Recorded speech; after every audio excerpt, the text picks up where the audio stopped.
আসসালামু আলাইকুম। দেখুন, সমস্যাহীন পৃথিবী হয় না। পৃথিবীতে দুঃখ, কষ্ট, জড়া, বেদনা, গ্লানি এগুলো সুখের পাশাপাশি থাকবে। কেননা পৃথিবীটা হচ্ছে একটা নাট্যমঞ্চ।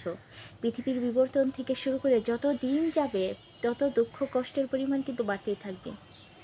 ছোটবেলায় যখন জন্মগ্রহণ করেছিলেন তখন একরকম কষ্টের মধ্য দিয়ে আপতিত হয়েছিলেন।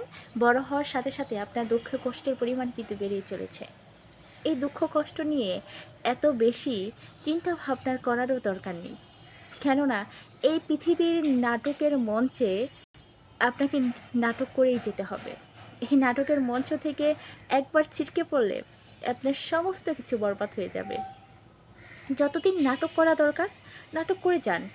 এই নাটকের নায়কও আপনি, নায়িকাও আপনি।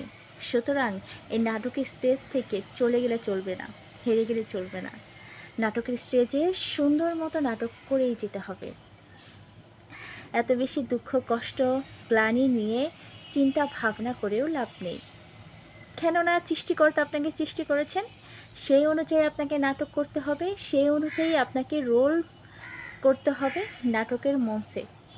সো এই যে এত দুঃখ কষ্ট বেদনা নিয়ে আমরা চিন্তা ভাবনা করি, এগুলো চিন্তা ভাবনা করা বাদ দিয়ে যেভাবে দিন যায় সেভাবে দিনটাকে পার করে দিই, দেখবেন অনেক বেশি ভালো থাকবেন। ধন্যবাদ।